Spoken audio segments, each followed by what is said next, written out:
Kisah perjalanan hidup seorang anak manusia.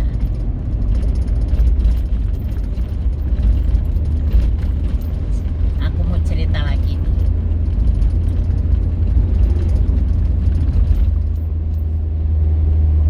Hamba Tuhan yang jatuh dalam dosa. Jadi gini, di Konoha nih, daerah Konoha, ada seorang pendeta bercerai dengan suaminya.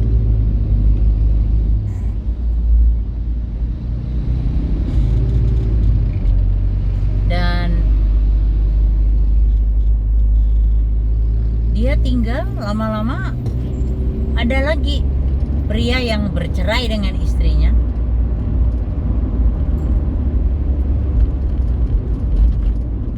Dan mereka kumpul-kumpul alias 7-Eleven.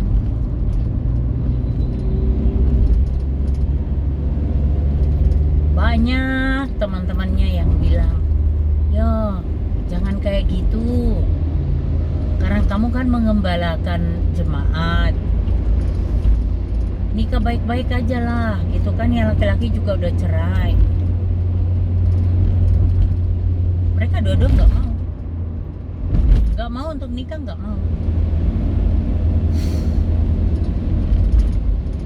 Tapi hubungan seks jalan terus.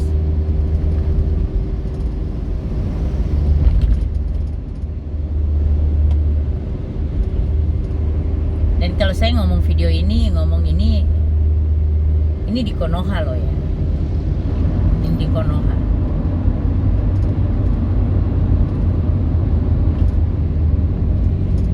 Bukan di Indonesia, ini di Konoha.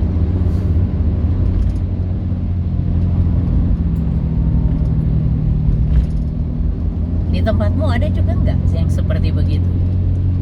Hamba Tuhan tinggal kumpul-kumpul. Ada nggak?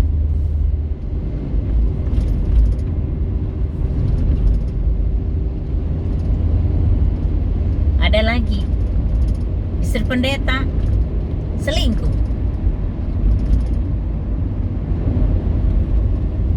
Istri gembala selingkuh.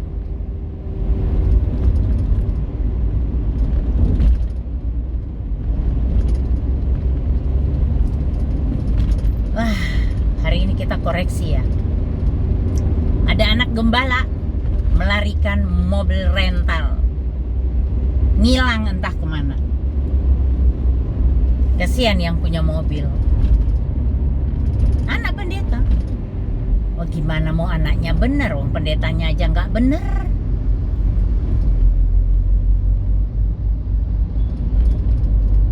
Sekarang hilang, nggak tahu kemana.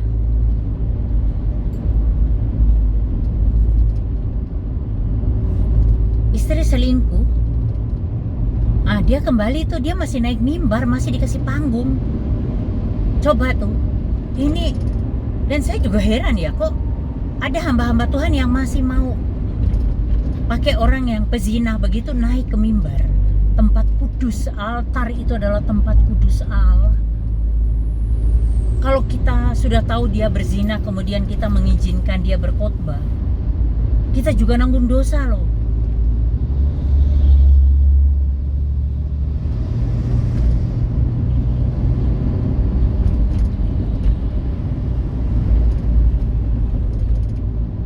Banyak sekali hamba Tuhan itu yang jatuh. Akhir zaman, banyak hamba Tuhan jatuh.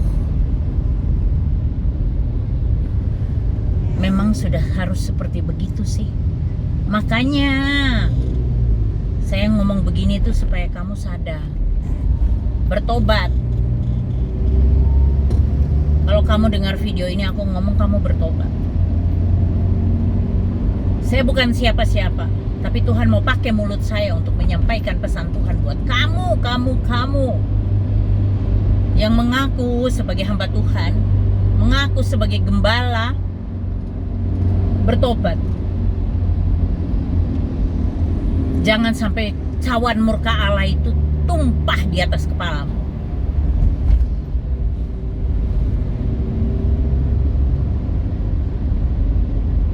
Mumpung masih ada kesempatan untuk bertobat. Pintu pertobatan Tuhan buka lebar-lebar. Ayo, yang mengaku hamba Tuhan, yang mengaku sebagai gembala, ayo koreksi hatimu, koreksi hidupmu, koreksi pikiranmu, koreksi mulutmu. Karena apa yang keluar dari mulutmu itu adalah isi hatimu, kejahatan isi hatimu.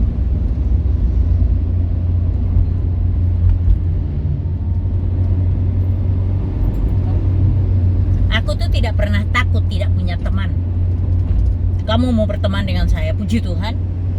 Enggak mau berteman dengan saya karena mulut saya pedas. Ora popo. Saya jalannya tuh, saya bukan mau menyenangkan hati manusia, tapi saya mau hidup saya menyenangkan hati Tuhan. Saya tidak pernah takut hidup sendiri. Kenapa? Karena Tuhan menyertai. Ngapain aku takut? Aku nggak punya kamu juga nggak apa-apa.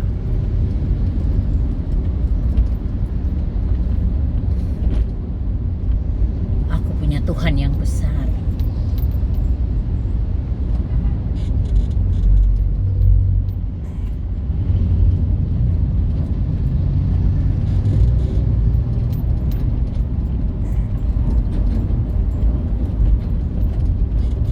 Banyak hamba Tuhan yang jatuh toh akhir-akhir ini, yang jatuh dalam perzinahan tuh paling banyak, sama makan duit itu paling banyak. Udahlah, dua hal ini tuh paling banyak. Bahkan hamba Tuhan yang besar sekalipun, yang punya nama di Indonesia ini, bahkan terkenal sampai ke luar negeri, ketika orang sebut namanya aja, orang di ujung di kutub utara sana pun tahu namanya. Dari malaikat sampai iblis hafal semua namanya, tahu semua. Jatuh dalam dosa. Karena begini, pada prinsipnya manusia itu sombong. Manusia itu kan masih terdiri dari darah dan daging. Manusia itu tidak bisa seperti malaikat yang memang kudus hidupnya dan hanya menjalankan perintah Tuhan. Kita manusia ya, begitu duit banyak, udah sombong naik. Kalau khotbah, ada juga orang pendeta yang kalau kemana-mana begitu ada jemaat yang, boleh nggak saya foto bareng? Iya cepat-cepat, saya masih sibuk yang lain, saya masih ada yang ini masih ini. Sombong. Dia nggak sadar kalau itu dia sombong, tidak punya kerendahan hati. Kamu kalau dipakai jadi alat Tuhan tuh harus punya kerendahan hati, nggak bisa sombong. Ngomong firman Tuhan boleh keras, harus keras, karena firman Tuhan itu pedang bermata dua, tajam sana tajam sini, untuk mengoreksi hidup kita, mengoreksi hidup jemaat, mengoreksi hidup kita yang sebagai pembawa berita kebaikan itu. Tapi soal kesombongan itu kembali lagi ke hati kita. Kita punya kerendahan hati nggak? Gak usah sombong. Kalau lagi dipakai Tuhan, kok bisa jatuh loh karena kesombonganmu. Jangan merasa bahwa pelayananmu lebih dari orang lain. Karena tiap orang dikasih pelayanan itu masing-masing. Ada yang cuma satu jemaatnya, tapi Tuhan percayakan sama dia. Ada mungkin yang ratusan, ribuan. Kita masing-masing sudah diberi dengan talenta masing-masing. Ada yang dikasih 10, ada yang dikasih 1, ada yang dikasih 5. Jangan sombong kalau dikasih 10. Tanggung jawabmu lebih besar. Kesombonganmu bisa menjatuhkan kamu. Jangan merasa di gerejamu besar, jemaatmu banyak, kamu sombong. Memang kan banyak yang seperti itu. Terus menganggap hamba Tuhan teman-teman yang lain, alah, apaan lu? Gerejamu kecil aja kok. Jemaatmu sedikit aja. Saya kan jemaatnya lebih banyak. Sombong namanya. Itu jemaat bukan punyamu. Jemaat itu punya Tuhan. Aku ngomong ini untuk koreksi hamba-hamba Tuhan ya.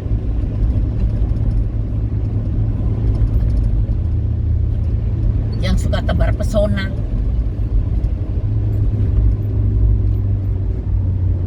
Karena memang iblis itu iblis itu lebih suka menjatuhkan hamba-hamba Tuhan. Dia tertawa dan kita mempermalukan Tuhan. Itu loh, mempermalukan Tuhan loh. Sikap kita yang gak bener itu. Hamba Tuhan kumpul kebo, hamba Tuhan berzina, hamba Tuhan memperkaos,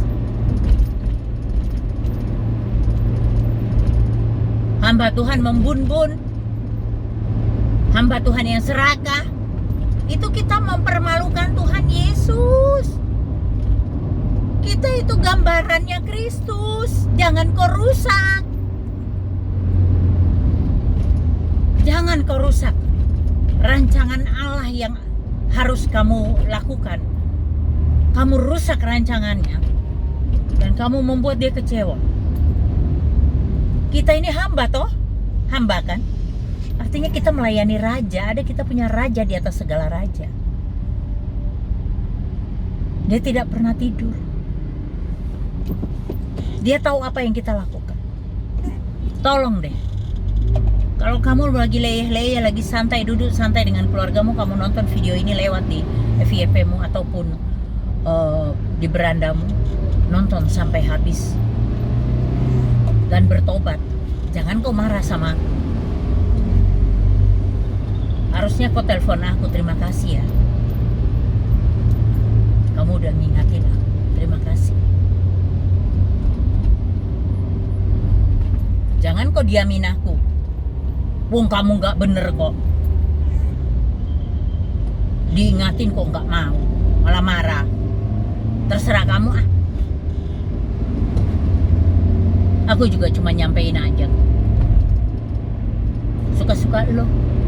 Mau marah sama aku, emang gue pikirin.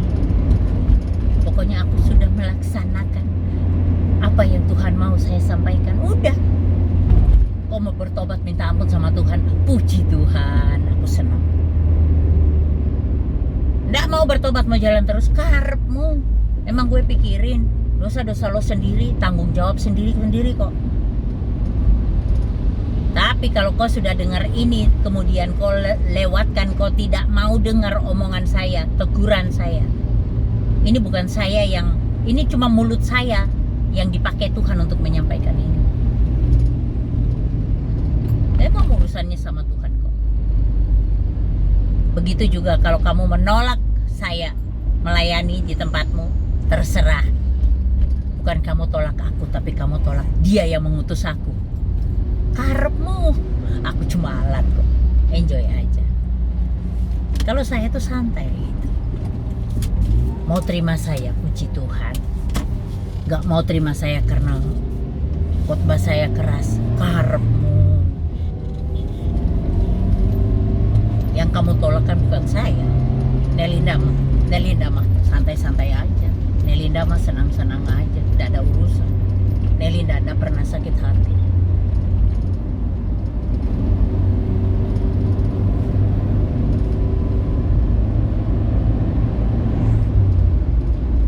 Yang penting tuh kamu bertobat. Gak usah sombong. Merasa kamu yang paling bisa, paling hebat. Yang lain, orang lain enggak.